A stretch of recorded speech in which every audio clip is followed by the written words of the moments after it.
1,44,000 বছর অতিক্রম হয়ে গেল।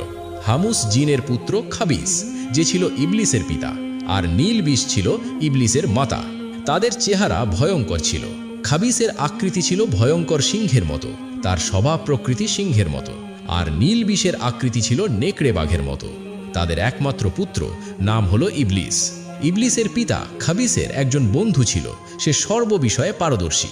তাই সে তার পুত্রকে অর্থাৎ ইবলিসকে তার বন্ধুর কাছে শিক্ষা অর্জনের জন্য নিয়ে গেল। ইবলিস ছিল যেমন মেধাবী তেমন স্মৃতিশক্তি সম্পন্ন। কোনো কিছু তাকে একবার বলে দিলে দ্বিতীয়বার বলার প্রয়োজন হতো না। যেটা সে একবার শুনত আর কখনোই ভুলত না। একবার ইবলিস সম্পর্কে তার শিক্ষাগুরুর অত্যন্ত উচ্চ ধারণা হলো, কেননা সে ইবলিসকে একবার যা বলে দিত তা কখনোই ভুলত না। সেজন্য তার বন্ধু খবিশকে বলল, বন্ধু, তোমার পুত্র ইবলিসের ভিতরে যে লক্ষণ দেখছি তাতে মনে হয় ভবিষ্যতে নিশ্চয়ই সে এক মহা ব্যক্তিতে পরিণত হবে। আমি 36,000 বছর শিক্ষকতা করছি, কিন্তু এই দীর্ঘদিনের মধ্যে তোমার পুত্র ইবলিসের মতো এত তীক্ষ্ণ মেধা, স্মৃতিশক্তি সম্পন্ন বুদ্ধিমান ছাত্র আমি কখনো দেখিনি। তবে একটা সমস্যা আছে, তোমার পুত্র ইবলিস অত্যন্ত বেয়াদব, অহংকারী এবং ভীষণ বদমেজাজি। এটা পরিণামের জন্য মোটেও ভালো নয়। শিশুকাল থেকে ইবলিস অত্যন্ত রাগী, জেদি, ঝগড়াটে, মিথ্যাবাদী প্রকৃতির ছিল। প্রতিবেশী অন্যান্য জিন ছেলেমেয়েদের সাথে প্রতিনিয়ত ঝগড়া মারামারি করত।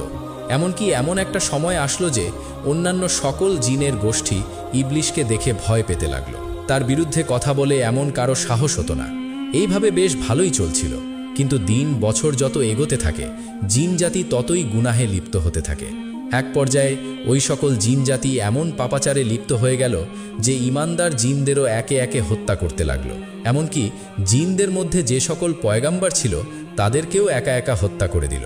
তখন সকল ফেরেশতারা বলল, হে আল্লাহ, হে মাবুদ, জিনের দল দুনিয়াতে পাপাচারে লিপ্ত হয়ে অতিরিক্ত পাপ কাজ করছে এবং জিনের পয়গাম্বরকেও হত্যা করছে। তখন আল্লাহ তাআলা ফেরেশতাদের এই কথা শোনার পর বললেন, তোমরা যাও, যারা পাপাচারে লিপ্ত তাদেরকে শাস্তি প্রদান করো, এমনকি দুনিয়াতে সকল জিন সম্প্রদায়কে ধ্বংস করে দাও। আল্লাহ রব্বুল আলামিনের নির্দেশ পেয়ে অগণিত ফেরেশতাগণ দুনিয়াতে নেমে আসলো এবং জিনদের সাথে যুদ্ধ করল। দুনিয়ার সমস্ত জিনদের একে একে শেষ করে দিল। শেষ পর্যন্ত হাতে গোনা 2-4টি জিন কোনো ক্রমে পাহাড়ে পর্বতের গুহায় আত্মগোপন করেছিল, তারাই বেঁচে গিয়েছিল। তাদের মধ্যে একজন কম বয়স্ক জিন ছিল, সে ছিল ইবলিস। তাকে দেখে ফেরেশতাদের মনে অত্যন্ত মায়া লাগলো।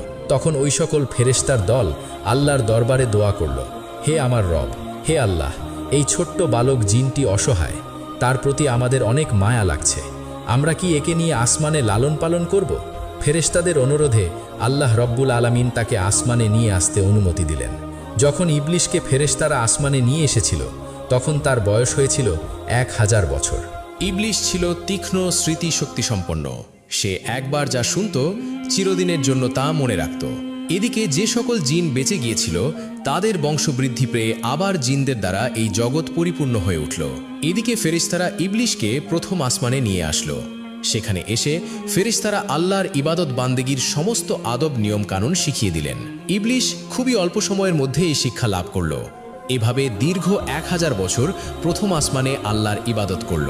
ইবলিসের আল্লাহর প্রতি ইবাদতের একাগ্রতা ও নিষ্ঠা ও ভক্তি দেখে ফেরেশতারা অবাক হয়ে গেল। সকল ফেরেশতার দল বলতে লাগলো, আমরা কেবলমাত্র আল্লাহর ইবাদতের জন্যই সৃষ্টি হয়েছি, একমাত্র ইবাদতেই আমাদের শিক্ষা, ধ্যান, দীক্ষা সবকিছুই। কিন্তু কি আশ্চর্য ব্যাপার, ইবলিস আমাদের কাছে ইবাদতের সমস্ত নিয়মকানুন শিখে সে যে ইবাদত করছে তা দেখে মনে হয় তার তুলনায় আমরা কিছুই না। আমাদের ফেরেশতাদের মধ্যে তো এমন ইবাদত কাউকেই করতে দেখিনি। মনে হচ্ছে ইবলিসের কাছে আমাদের অনেক কিছু শেখার আছে। তার ইবাদতে ফেরেশতারা এত মুগ্ধ হলো যে তাকে অতি যত্ন সহকারে প্রথম আসমান থেকে 1000 বছর পর দ্বিতীয় আসমানে নিয়ে গেল। দ্বিতীয় আসমানে এসে তার চেয়েও বেশি পরিমাণে ইবাদতে মশগুল হলো। আসমানের ফেরেশতারা এটা দেখে চারিদিক থেকে ধন্য ধন্য করতে লাগলো। বহু ফেরেশতারা তার প্রশংসা করতে লাগলো এবং ইলিশের নাম রাখলো আবেদ। অতঃপর ইবলিস 1000 বছর ইবাদত করার পর ফেরেশতারা দ্বিতীয় আসমানে থেকে তৃতীয় আসমানে নিয়ে গেল। সেখানে এসে আরও বেশি পরিমাণে পরম একাগ্রতা ও মনোযোগের সাথে আল্লাহর ইবাদতে মগ্ন হলো। এটা দেখে সেখানকার ফেরেশতারা তার ইবাদতে মুগ্ধ হয়ে ইবলিশের নাম রাখল অলি। এভাবে প্রত্যেক আসমানে ইবলিশ 1000 বছর ইবাদত করল। সেখানে 1000 বছর ইবাদত করার পর অবশেষে সপ্তম আসমানে উপনীত হয়ে পরম সুখে শান্তিতে থাকতে লাগলো।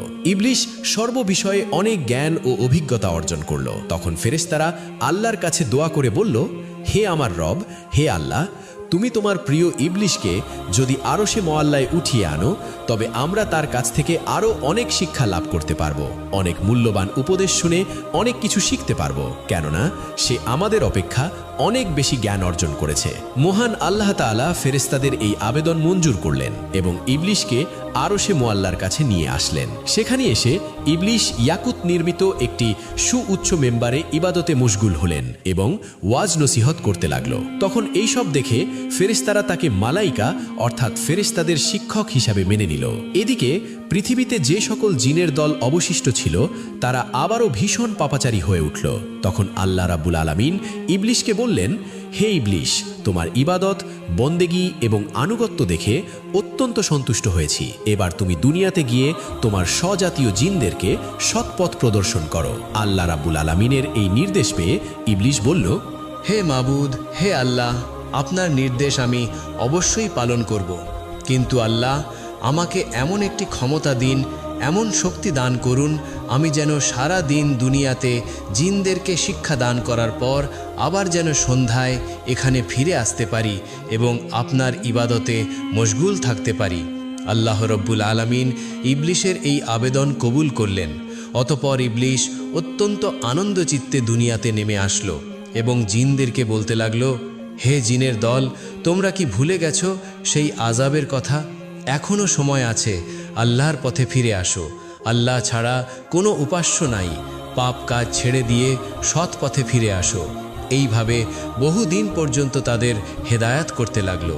কিন্তু একাধারে বহুদিন পর্যন্ত সে আপ্রাণ চেষ্টা ও পরিশ্রম করা সত্ত্বেও সামান্য কিছু সংখ্যা জিন ছাড়া প্রায় সকলেই ইবলিশের বিরুদ্ধাচরণ করতে লাগলো এবং ভীষণ পাপাচারে লিপ্ত হয়ে গেল।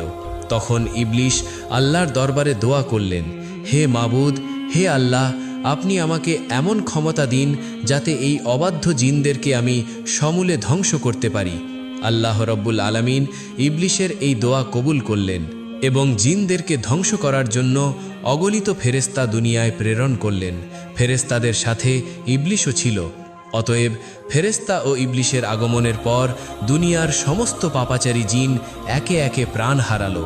দুনিয়ার কার্য শেষ করে পুনরায় ইবলিশ একাগ্রচিত্রে আল্লাহর ইবাদতে মশগুল হলো। আল্লাহ তাআলার দরবারে ইবলিশের কত যে সিজদা ছিল তা কারো পক্ষে হিসাব করা সম্ভব নয়। আসমান, জমিন ও অর্শে মুআল্লার নিকটে এমন কোনো জায়গা ছিল না যেখানে ইবলিশ অসংখ্য সিজদা দেয়নি। অতপর ইবলিশ আল্লাহ রব্বুল আলামিনের কাছে দোয়া করলেন, হে আমার রব, হে আল্লাহ, তোমার অসীম অনুগ্রহে আমি অতি সামান্য স্তর থেকে সসম্মানে অতি উচ্চ স্তরে পৌঁছেছি। এখন আমার মনের একান্ত বাসনা হলো, তোমার পবিত্র লাউহে মাহফুজ যদি একবার দেখাতেন আল্লাহ গো, আমার জীবন ধন্য সার্থক হয়ে যেত। তুমি দয়া করে, মেহেরবানি করে, অনুগ্রহ করে আমার এই আকাঙ্ক্ষা পূর্ণ করো। পরম দয়ালু মহান আল্লাহ তাআলা ইবলিশের এই দোয়া কবুল করার পর মিকাইল ফেরেশতাকে বললেন, হে মিকাইল, ইবলিশকে নিয়ে লাউহে মাহফুজের নিকটে নিয়ে যাও। মিকাইল ফেরেশতা এই নির্দেশ পাওয়ার সাথে সাথে ইবলিশকে নিয়ে লাউহে মাহফুজের নিকটে নিয়ে গেল। ইবলিশ আল্লাহর অপূর্ব সৃষ্টি লাউহে মাহফুজের দিকে এক দৃষ্টিতে চেয়ে দোয়া পাঠ করতে লাগলো। হঠাৎ এক স্থানে তার চোখ পড়ল, আর সেখানে লেখা ছিল, আল্লাহর এক বান্দা 6 লক্ষ বছর পর্যন্ত আল্লাহর ইবাদত করবে, কিন্তু মহান আল্লাহর একটি আদেশ অমান্য করার কারণে সে জান্নাত থেকে বিতাড়িত হবে।